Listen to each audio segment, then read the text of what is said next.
Good evening and welcome to the Bristol Motor Speedway. I'm Kenny Hawkins with ABC Tri-Cities in Johnson City. I'm Corey Curtis with WKRN News 2 in Nashville. And I'm Marshall Hughes joining you from WATE in Knoxville. It's no secret the world's fastest half mile is located in the heart of NASCAR country. The thousands of fans making their way to Bristol Motor Speedway.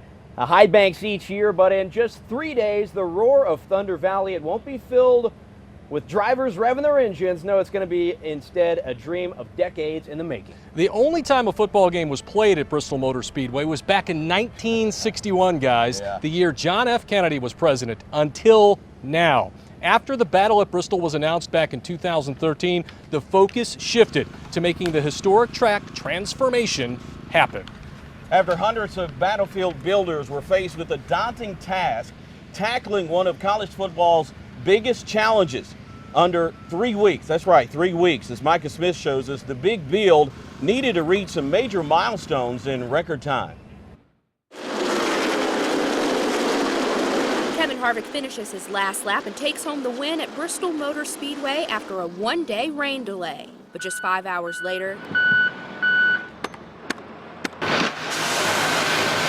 dozens of dump trucks, tractor trailers, and a crew 100 strong entered the last great Coliseum with one goal: transforming the world's fastest half mile into college football's biggest stage. Working to put the turf in less than 7 days to where it's all safe and playable. AstroTurf Director of Construction Mitchell Trubin says his team began planning this track-to-field project more than 2 years ago.